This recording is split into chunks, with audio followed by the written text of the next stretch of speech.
Oi, gente! Hoje quero conversar um pouquinho com você sobre um assunto que vem aparecendo bastante aqui no consultório e fora daqui eu também ando lendo algumas coisas e essa também foi uma sugestão de uma das mães que ia falar sobre a fragilidade emocional dos nossos filhos. Gente, é muito comum a gente olhar para essa geração e enxergar o quanto eles são frágeis, o quanto eles acabam lidando muito mal com algumas frustrações que na nossa época a gente lidava um pouco melhor, né? Por exemplo, é muito comum a gente ver um adolescente, um adulto jovem que às vezes estão girando num giro bem assim, tão bem, e daqui a pouco ou acabam com um namorado, com uma namorada e ai, acaba o mundo, é como se aquilo fosse uma devastação na vida deles.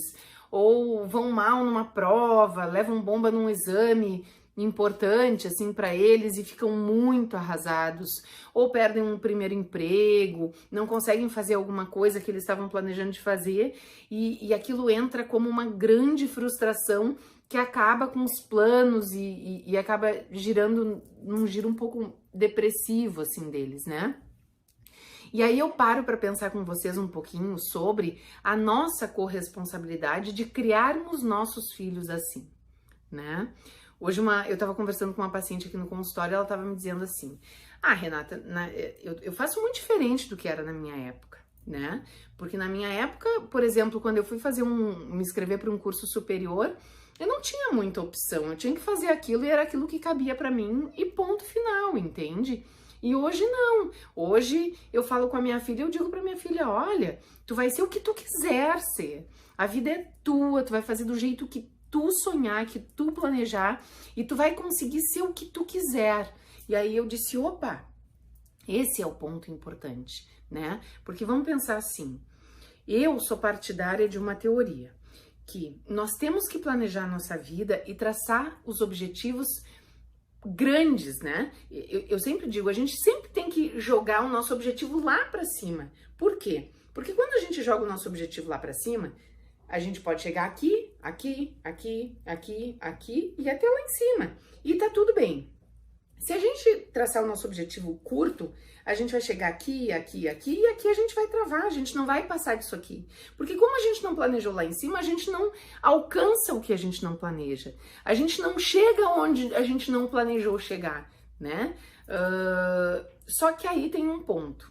A gente precisa diferenciar com eles e fazer eles entender que eles precisam casar tudo isso com uma felicidade, com uma qualidade de vida e com uma condição de viver a vida deles de uma forma satisfeita. Porque vamos pensar assim, ó, eles traçaram o objetivo de vida deles aqui.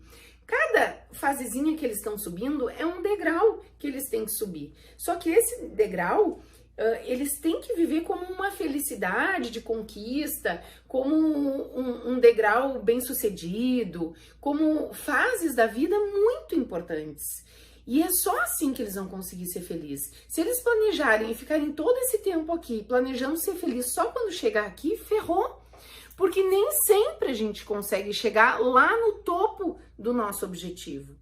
Até porque muitas vezes, quando a gente está na metade do caminho, a gente pensa assim, poxa, olha só, eu planejei chegar aqui, mas nem é mais aqui que eu quero chegar. Eu quero chegar ou mais em cima, ou eu quero chegar mais pro lado, ou eu quero replanejar a minha vida. Porque talvez a minha cabeça era um pouco mais infantil quando eu planejei aqui, e eu nem quero mais ser, sei lá, astronauta da NASA, eu quero ser outra coisa, né?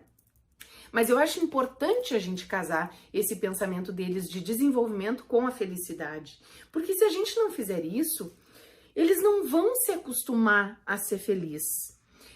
Eles têm que planejar a vida deles, têm que estudar muito, têm que plantar muito para colher lá na frente? Tem, mas eles também têm que aproveitar cada degrau que eles sobem, conseguindo ser felizes e não projetando a felicidade lá para quando eles tiverem sucesso.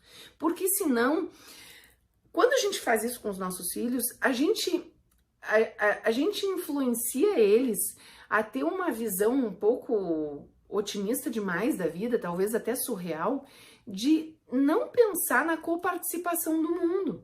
Nem sempre a gente alcança as coisas que a gente planejou e às vezes não é por falta de empenho nosso.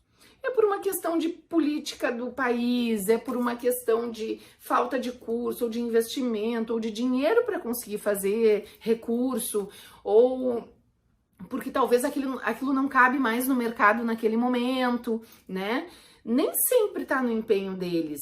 Só que se a gente coloca neles uma fantasia de que são eles que planejam e executam a coisa redondinha, sabe? Aquela meta que não tem como escapar daquilo ali, não tem como mudar aquilo ali. Se chega a dar errado, eles não têm mais para onde fugir, porque a frustração é como se viesse, como se eles se transformassem nas pessoas mais incompetentes do mundo, porque a única coisa que eles planejaram na vida era aquilo lá, 100% estruturado daquela forma. Então, vamos voltar um pouquinho. A gente precisa também entender que a gente está contribuindo para essa fragilidade, porque a gente precisa mostrar para eles que muito no nosso caminho a gente vai tendo frustrações e que o sucesso, ele não tá na vida só de quem nunca fracassa. Quer dizer, não existe quem nunca fracassa, né, gente? A diferença entre as pessoas que dão certo na vida para as pessoas que não dão certo na vida não é quem fracassa e quem não fracassa. É que quem dá certo tem uma capacidade muito maior de superar os seus fracassos. Porque fracassar, todo mundo fracassa. Cair o tombo, todo mundo cai. A gente tem que conseguir ter a tolerância, a se reinventar, para conseguir levantar a cabeça e seguir em frente, independente do que passou, né? E é assim que a gente precisa ensinar os nossos filhos, a casar as metas com a felicidade, com a qualidade de vida e fazer eles entender que não adianta nada eles planejarem e chegarem aqui em cima se eles não conseguem ser felizes aqui em cima. Não adianta nada eles terem grandes mega projetos de vida se eles deixam para ser felizes só com 80 anos, porque nunca vai chegar esse momento. E quando chega lá, o risco de toda a energia que eles gastaram para chegar até lá, né, nesse caminho, tenha sido em vão e não tenha mais uma quantidade de pessoas importantes na vida deles para eles conseguirem aproveitar a vida e ser feliz, o risco disso é altíssimo. E isso gera muita frustração e muita tristeza. Então, acho que a mensagem é essa. Vamos ensinar os nossos filhos a planejar a vida, mas a entender que cada micro degrau que eles sobem dessa escada é tão importante quanto o topo. E que eles precisam ser felizes em todas as etapas, não só lá em cima. Beleza? Fica a dica.